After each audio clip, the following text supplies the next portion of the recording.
কেবল কয়েকটি ধারা নয়, পুরো পঞ্চদশ সংশোধনী বাতিলের দাবিতে হাইকোর্টের রায়ের বিরুদ্ধে আপিল করেছেন সুজন সম্পাদক বদিউল আলম মজুমদার সহ 4 বিশিষ্টজন।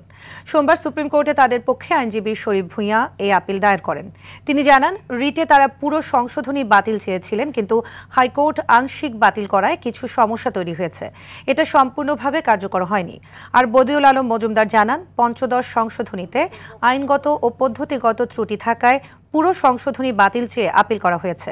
2011 সালে পঞ্চদশ সংশোধনীর মাধ্যমে সংবিধানের 54টি ক্ষেত্রে সংশোধন, পরিমার্জন ও প্রতিস্থাপন আনা হয়েছিল। এসব সংশোধনীর কিছু অংশ 2024 সালের 17 ডিসেম্বর বাতিল ঘোষণা করে হাইকোর্ট। পঞ্চদশ সংশোধনী আইনের একটা লং টাইটেল থাকার কথা, বিস্তৃত শিরোনাম থাকার কথা, যেখানে কি কি সংশোধনী করা হবে তার একটা বর্ণনা থাকার কথা, সেটা ছিল না। বেসিক স্ট্রাকচার, সংবিধানের কতগুলো মৌলিক কাঠামো, এগুলোই শুধু পরিবর্তন করতে পারে না, আর সংসদের এখতিয়ার রয়েছে সংবিধান সংশোধন করার। এইরকম আরও অনেকগুলো যুক্তি দেওয়া হয়েছে। এইসব যুক্তির কারণে পঞ্চদশ সংশোধনী আমাদের আপিল বিভাগে এটা পূর্ণাঙ্গ বাতিল করবে।